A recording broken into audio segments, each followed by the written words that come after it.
Welcome to the Integrate and Ignite podcast. Today's guest and I have a lot in common. We are both graduates of Colorado State University. We both majored in speech communication.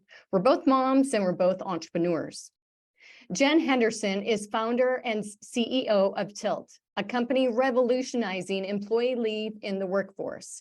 Her story began in corporate America, where she served in a variety of operational roles. She became a highly sought-after leader and consultant in employee retention, engagement, career development, and coaching.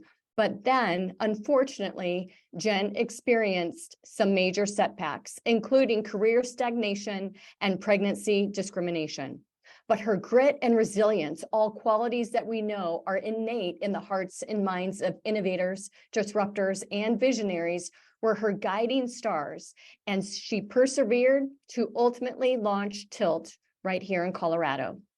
Join Jen and me as we share our experience as women, as moms, and as CEOs on this episode of the Integrate and Ignite podcast. Jen tells us Tilt's origin story, about how she incorporated marketing into her growth strategies, and discussed the differences between growth and scale, the importance of controlling your own destiny without sacrificing velocity, and about recently receiving $10 million in capital investment. Tune on in. We hope that you enjoy the show.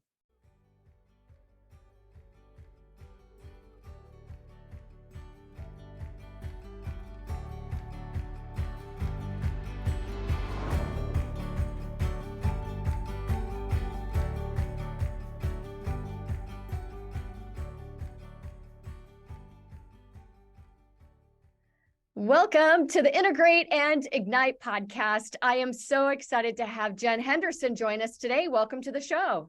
Thanks for having me. And we, in our pre-show discussion, oh my goodness, we have so many small world stories. Our paths have been crossing and probably not even knowing it for years and years and years, including both graduates from Colorado State with the same degree. And we are reminiscing about professors that we both had. Yes. So incredibly small world. We're so excited to have you here today. Thank you. Yeah, it feels like this conversation was meant to be on several levels. I agree. You are just someone that has a lot of attention. A lot of eyes are on you right now. Tell us a little bit more about your story and how ultimately you formed Tilt. Sure. The origin story of Tilt is not that unique to other founders that I'm sure you and others have interacted with, in that it was completely born out of personal experience. And my background after CSU was actually 15 years in corporate America. I worked in operational roles, always for Fortune 500 companies, and I loved everything about it. I was a self-described career woman through and through. And in tandem with my early formative years of my career, I also went through 7 years of in vitro fertilization with my husband, trying to get pregnant. So that lack of control and frustration, I would turn towards the career and double down on what I could control. Right. So I got very accustomed to the top of the 9 box and promoting every 2 years and all the stretch assignments, the whole 9 yards. And then we got lucky and we finally got a cycle that took and I became pregnant. And overnight, after I disclosed that I was expecting, all of those stretch assignments and opportunities evaporated. Oh, man. My first lived experience that something was very, very wrong. Right. Truly, after that journey to becoming pregnant, I just turned the other cheek and I got back on the proverbial horse, so to speak. And then 5 years later, different company, different stage of my career. When I announced I was expecting with our second, I had a promotion rescinded. And that was the straw that broke the camel's back for me. I did seek counsel, but what people don't talk about is that you sign a release. Essentially, I saw it to be hush money. I could never talk about what had happened to me again. And I wasn't willing to have that short-term payout in long-term. I didn't see anything was going to change. So right. That was the impetus. Unless you could be a part of that change, quite frankly. Absolutely. Absolutely. And that was much more interesting to me. Luckily, I have a supportive partner and a supportive network that I was able to make the jump and figure out this whole world of entrepreneurship, really fueled by 2 things. One, naivete, truly to my advantage. I did not know how hard this was going to be. Right. But 2, a very significant fire in my belly, which maintains to this day in terms of making leave better for everyone and having far less people experience what I experienced, which is all too common. Yeah, I love that personal story. And thank you so much for sharing it with us. it's really something that I'm sure many people still, even, here we are, 2023, we've been talking about this for many years, and they still experience it. So thank you for being vulnerable with that. And it turns into something so amazing. What I'm also attracted to about what you just said is you've been working and had been working with these very large organizations. There's something very unique about the entrepreneurial spirit. And a lot of, Fortune 500s are going to consider that entrepreneurialism. That's why they, gobble up a lot of small businesses so that they can get that, that grit back in the organization. Did anyone during those times and with those very large corporations ever comment on the fact that you really did have that entrepreneurial spirit? What an excellent question. I think the entrepreneurial ecosystem and the orgs that I was a part of was pretty nascent at the time. So hindsight 2020, it probably wasn't identified as that, but the project and the work and the jobs to be done is very reminiscent of obviously what I now know to be true entrepreneurship. So yes is the short answer, but again, I don't know that it was structured in a way that had intentionality behind it, and what I now know in terms of accelerated learning more than anything. Well, I tell you, I know you went through some very rough patches with, how they treated you as an employee, but I'm glad you went through them, because guess what? You have established an incredible company, an incredible brand, and you're doing it on your own and creating a culture that is like none other because you went through the rough patches. So there's always something so positive on the other side of what your experience is. Yes. Thank you for those kind words. And now I truly do see that as well. It was fraught with frustration and heartache and all of the things, but truly has made this much more of a life's calling. This is to be done. We're on a mission, and well, I have brilliant people around me to help bring it to life. Well, and that you do, and congratulations on all that. And one of the things that really intrigued me about inviting you to the show was an article I read about you. I can't remember if it was the Denver Post or Denver Business Journal, the Business Report, one of them, about a large tranche of funding that had come through. So today we're going to talk through, some of those different, some of the considerations that you had in realizing the difference between growth and scale, and that you needed funding to ultimately help you scale, but then really how you incorporated marketing and the importance of marketing to help you get there. And then I'm sure we'll have some other things, up our sleeves as well as they come to fruition here.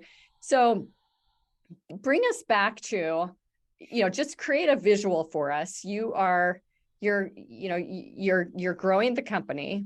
And you have that epiphany that in order to take it to the next level, you do need funding. So take us back to that moment in time, to the discussion that was either with yourself or, team members, advisors, whatever it was, and just recreate that for us, if you would.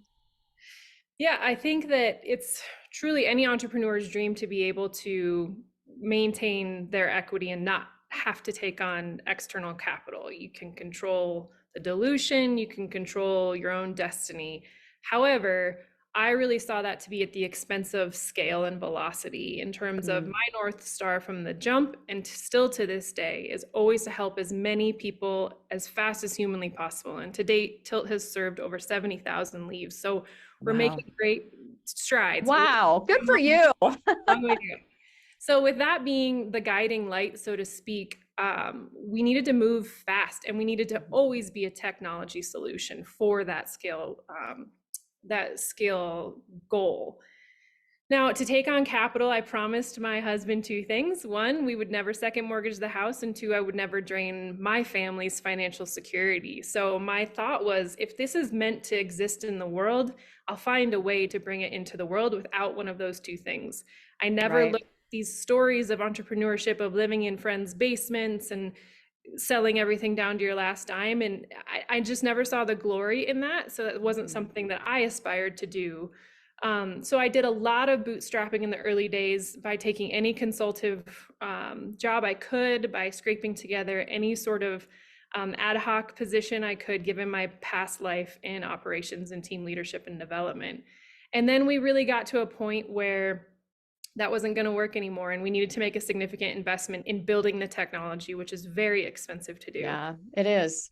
Yeah, so we made that choice. It really was a pick the two roads in the woods, so to speak. And we decided, all right, we're taking on capital for this organization. And by we, at that time, it was me. So Yeah. I stood up on every stage that I was allowed on. I pitched over 60 times in 30 days. I mean, it was just this compression of get the pitch out there, get the name out there, get interested investors. And it took 9 months to get our first Wow. dollar of investment into the door. How did your pitch evolve during that time? What we have found with a lot of the companies we work with is what is day one completely changes by the time you end up with the funding, because of the questions that you get from potential investors and the refinement that is ultimately needed. It's a lot of practice. Yes. Yes. It was truly the one check that I did write, and the first check that I did write in terms of hiring that coach. And I did. I hired a local coach to help. Good for you. Yeah, to your point exactly. I recognized all my confidence in communication and what I had established in my world of business did not entirely translate to the stage. And I needed to level up the ability to have a story arc and to speak confidently in even just the word choice of what investors were looking for and meet them where they were at and really have that emotional connective tissue to the audience. And that took a lot of practice. And to your point, a lot of paying attention to not only what was asked, but what's the subtext in the ask. Right. And even to this day, when I speak with investors, I'm still refining that. And it's storytelling at its most basic level. It really is. And it's that soft underbelly, and knowing and reading the audience in advance also. So knowing who's going to be into the room, what avenues do they typically invest in, what will excite them, and that pre-pitch study, I think, is something very, very important that a lot of people push aside and they don't think about. Absolutely. Absolutely. I've had the luxury of seeing so many pitches, both pitching alongside and being asked to be judges and the whole 9 yards. And it's really an amazing thing to see the best products, the best solutions just fall completely flat when delivered in the wrong packaging. Right. I'm a true believer, 100% it was the best money I could have spent in the early days. And you've been, I believe, through 2 different tranches at this stage. Is that correct? We've raised 5 rounds of capital now. Oh, 5 rounds. Oh my goodness. And the last was still a Series A, but a big round, a $10 million round, I believe. Is that correct? Yep, That's great. Doubling of everything we'd raised to that point in that one round. Now, is it the same investors, or at this last round, was it a new group? Both. Okay. So welcomed additional from our existing and then brand new individuals into the ride with us. Yeah. So how did you navigate that? So you've got the existing, we're going to go to them to begin with, or at least first, and then you're going to go after new as well. How did you navigate those discussions with the existing to make sure that they understood and agreed with, had buy-in to what you were doing next? We have had such tremendous success with constructing the investors on our cap table to date by truly, and I say this very explicitly in every conversation I have my relationship with my husband is right here and my investors are just underneath it. So that's great. That approach of really looking at them at that level of importance in my life and Tilt's life has resulted in very biased perspective, but I believe amazing humans who are investing in us, not only financially, but also thought partnership. And I could call any one of our investors on my worst day at Tilt and have full transparency in what I'm struggling with. So I have foundationally built those individuals as part of this journey with us. So when it comes to a new round, there's never any surprises. They know this is something that's jumping around our head for one reason or another. I think the continued investment in existing investors, especially as we look back to some of the early days and the first investors still coming in every one of these 5 rounds, is just a true testament to the belief in what we're building. And it's a very humbling experience to see that no questions asked. Yes, we're still in, and yes, we want more investment interest. So that's just been That's an great. It's so exciting. I mean, congratulations on all that. I mean, it's truly incredible. Now you recognize, and you mentioned story arc, which I love, because even at an early understanding of the importance of a story arc, because quite often it's not even included in a pitch. And that then translates very, very well to marketing and the need for marketing. And you knew it. You even call yourself a marketing neophyte at some point in time. But, Yes. and I love that because, that's that grit. Like, I'm going to learn this. I'm going to grow with this. I recognize the importance, don't know how to do it. I'll find a way. Talk to us about what you've learned about marketing and the need for it, through this journey you've been on. Yeah. It was a very specific moment in time and story of our independent board member. Her name is Wendy Lee. She's a powerhouse here in the Colorado community. And I truly look to her, as I say very often, I want to be Wendy Lee when I grow up. I love that. In every way, shape, and form. And we were sitting in a board meeting, early days of her joining the board for us, and we didn't have any marketing representation in our company whatsoever at that point in time. And she looked at me and said, "Jen, you are flying a plane without an engine." Wow. When Wendy Lee says something, she is not messing around. And you so listen. that was a very literal turning point for me. And number one, I needed to become a student of it. What is this world of marketing? And man, was I humbled at how diverse and complex and specific to the different tracks of marketing I needed to learn. So I did enough to be dangerous. I'll say I'm certainly not a SME, but enough to educate myself on what specifically does Tilt need at that time, leaned a lot on Wendy and her network, and off to the races to find the right leadership there. I love the analogy that she used, and we always look at marketing as air cover, right?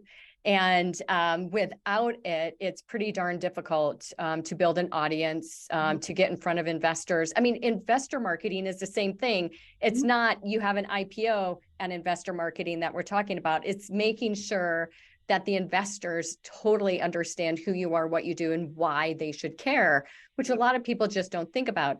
At the stage that Wendy was talking to you, you had some good investment, you had a board, and it was really time to start rolling up your sleeves and implementing a marketing strategy. So what did you do next? Yes, I would argue we were late to the game. So we had some catch up to do. I think most people are, by the way. It doesn't even matter. I mean, there's a story years and years and years ago about Coors beer.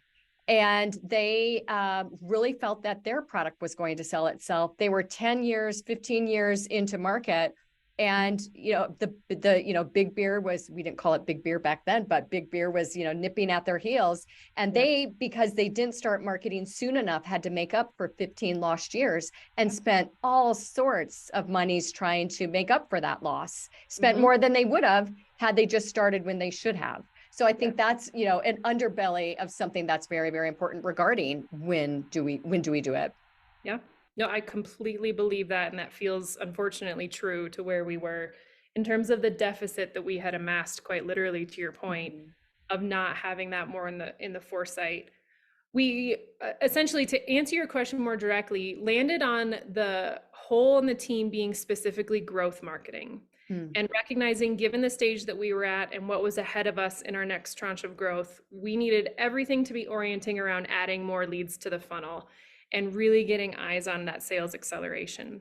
So that specificity in the domain of growth marketing helped us really craft as accurate as we could of a JD. I have a personal problem with job descriptions, but in terms of job to be done, they're never perfect. Oh yeah, all day about job. Yeah. We could at least talk about what holes we had and what jobs needed to be done at that moment in time. So out to the market, did a tremendous amount of both informational interviews and actual interviews with candidates. And today we have one of the most, I would say, he is one of the most inspiring and dedicated leaders to his craft of marketing that I have had the pleasure of working alongside in all the roles that I have had. And I tell him that frequently. I think that there's levels of proficiency in any job or any expertise that you have. It's the you know how to do it. You're enough to be dangerous. You can use your resources and get it done. And then you move into, yep, you're pretty proficient, can probably do it at half capacity with one hand tied behind your back. And then you hit this Right. level where you're really pushing the envelope on evolving the craft itself. And he sits in this level time and time again. And I just watch in awe to see how he's challenging preconceived notions, challenging the way it's always been done, and really is, in my opinion, on the forefront of growth marketing. And I'm so honored to work with him. Oh, I love that. And a couple of different comments here. So hiring for an entrepreneurial organization, let alone marketing, it's you're measured against your own entrepreneurial spirit as well. And how you've just defined this very astute marketing, gentleman, is someone who's hungry as well. Someone who is constantly curious about what could be and what is next, and does not go into it with the mindset that I'm an expert and I know what to do. He goes into it with the mindset of, I'm going to figure out what to do. And there's going to be some trial and error, some testing and scaling, but we're ultimately going to nail it. What advice do you have to people out there in the C-suite going after that first hire in marketing? What should they be looking for? Well, honestly, my lived experience in this was being very aware of my own deficits and blind spots, and then matching this individual to that, somewhat like a puzzle. So Nice. I was incredibly transparent in this interview process of what I don't know and what I would look to this individual to be the leader and the SME about. So I could not afford to bring someone in who would be waiting for marching orders, or who would look to me to decide a plan as it relates to marketing strategy. I needed someone confident enough in their skin and their expertise to be able to educate me, quite honestly, tell me what to be paying attention to, be able to measure efficacy in a way that I could point to in terms of data and analytics, and continue to level up, to your point, and having this learn it all mentality as opposed to know it all. And Like I've it. seen a tremendous amount of egos out there. It's not hard to spot at this point in time, and that egoless positioning of somebody, to your point exactly, who's ready to come in, roll up their sleeves, be able to pivot frequently. And one last thing I'd say specific to this role that I really appreciated about Brandon is that he came in with this measurement of success construct with every experiment that he runs or everything that he builds in our team of marketers. It's with a measurement right from the jump. So Hence growth marketer. I mean, it's that KPI driven mindset. And as a former operator by trade, that speaks my love language all day, every day. I like it. As you're explaining all this, I think it's really interesting, and how one thing that is so important is the time you put into bringing a marketer up to speed on your team for the first time. There's so much institutional knowledge that hits in most CEOs' minds, and conveying that information down to marketing and, quite frankly, sales and operations and product development, R&D. It doesn't matter the department, is very, very important. What did you do to set up Brandon to succeed from the very beginning? Well, I think there really has to be a natural curiosity about our space to start out. And we've had a few individuals come and go on the Tilt team where that was a missing element, that we didn't either infer or ask the right questions. So if you're not naturally curious or genuinely exactly, you're going to be forcing a square peg into a round hole, in my opinion. I agree. So, yeah, just getting that connective tissue from the jump of what is the work that we're bringing into the world. Yeah.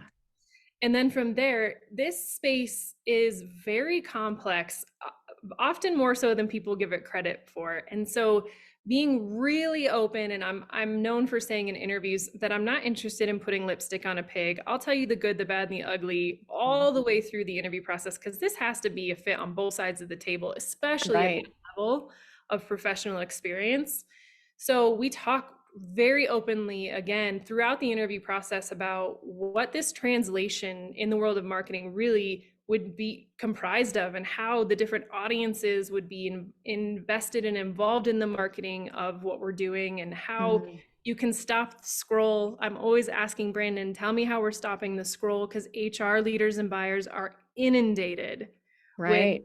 all sorts of solutions. So he really got me and continues to be at the forefront of open source information. So providing valuable information to people in the leave space, regardless of whether they are a client, a prospect, etc. There's no email walls. There's no pay for play. We just put it out there in the effort to That's try to. great.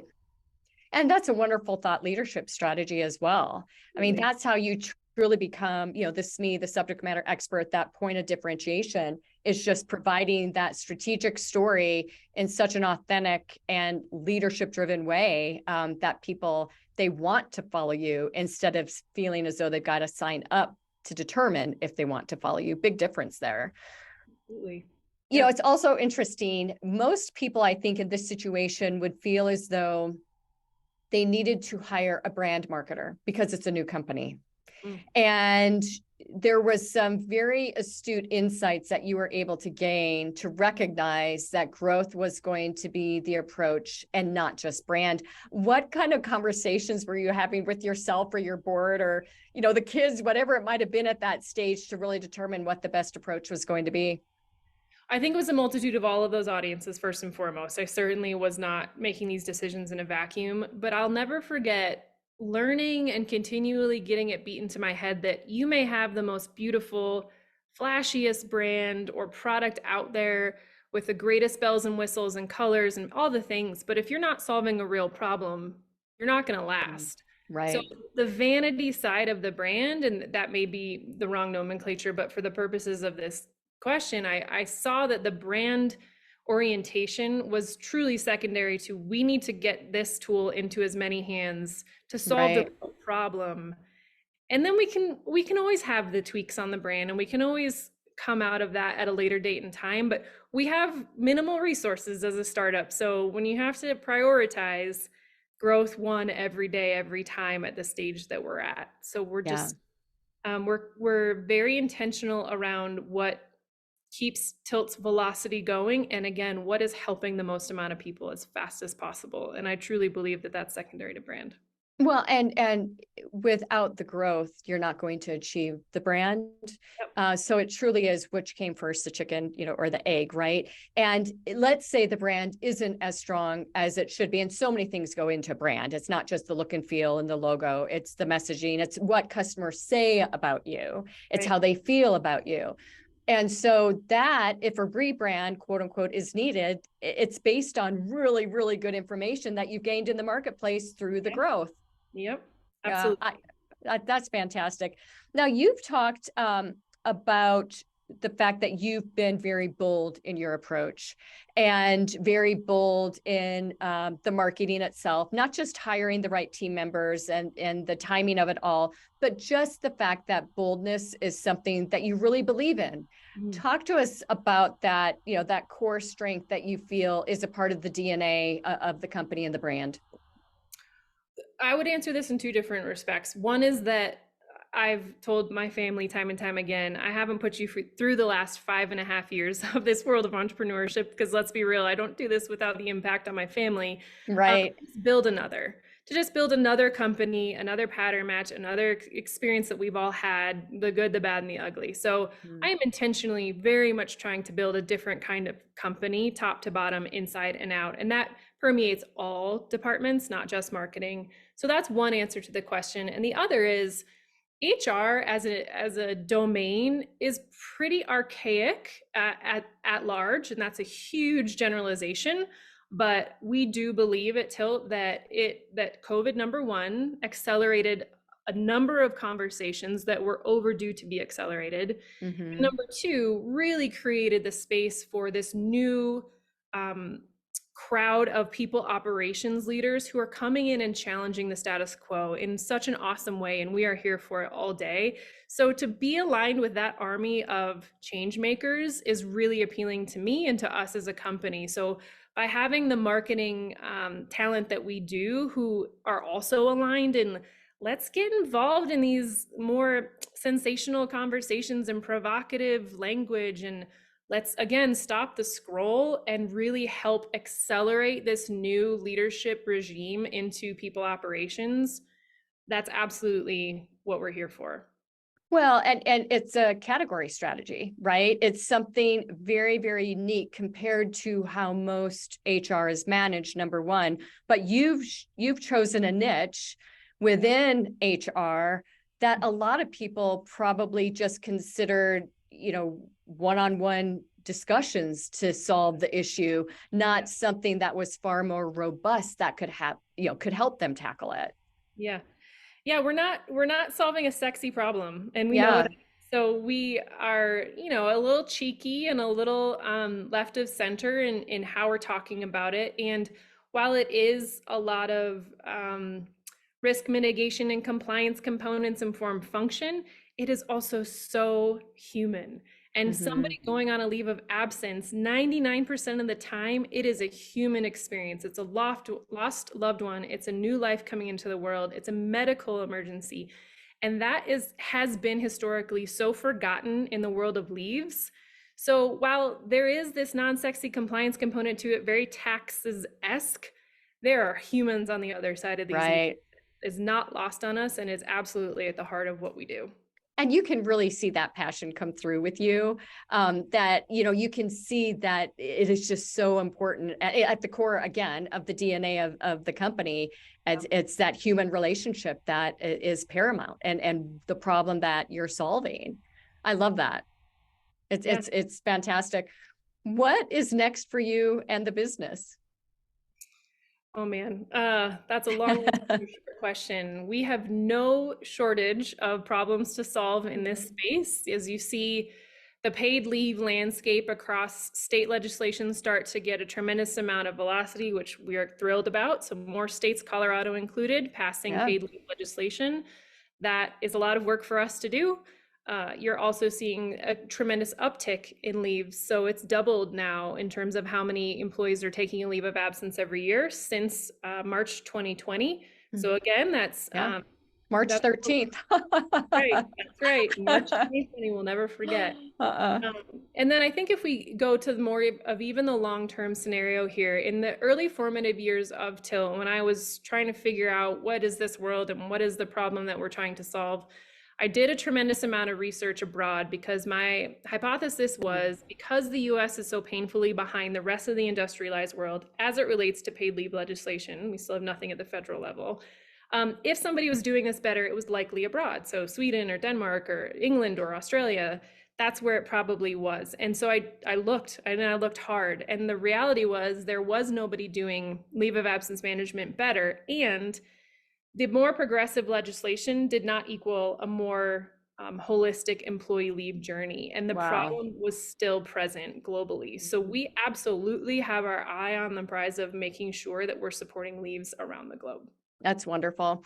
You started out our discussion today with an incredible personal story about your journey and what really led you to forming this incredible company, this idea that you have now, and now creating jobs for many, many, many people nationally. What advice do you have to women who might be going through similar situations regarding something that is so important to them, becoming a mom for the first time? And something that we all aspire to be able to say at when we grow up that we are a mom.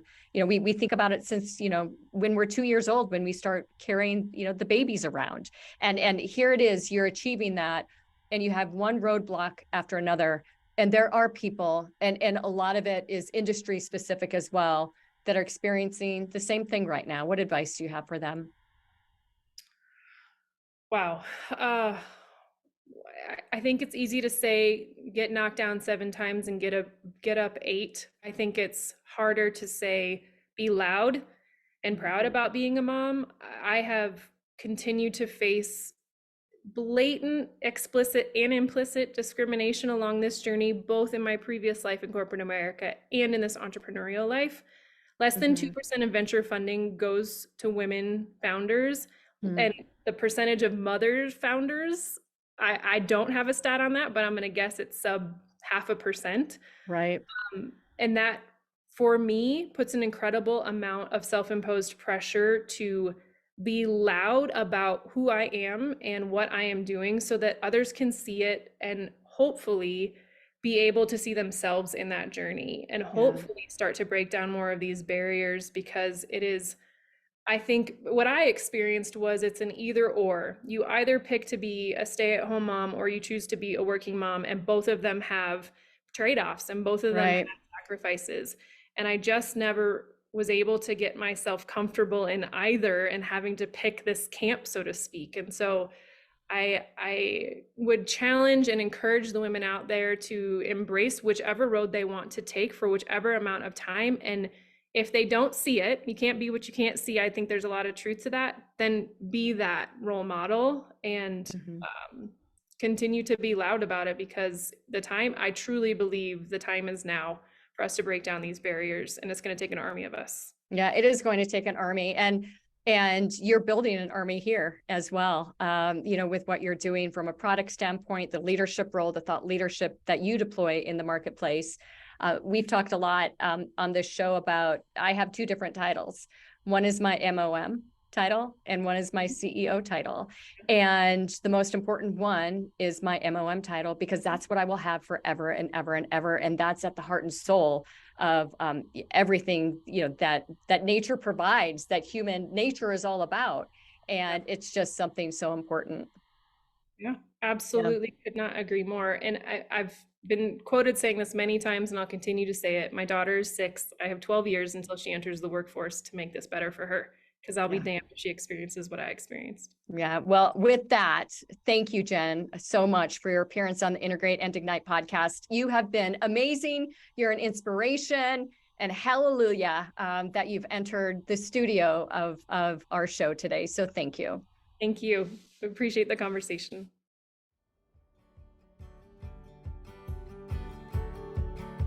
This episode is complete. Head over to avocetcommunications.com for more ways to scale and grow your business. And be sure to tune in regularly for insights and motivation with host Lori Jones and her guests on the Integrate and Ignite Marketing Podcast.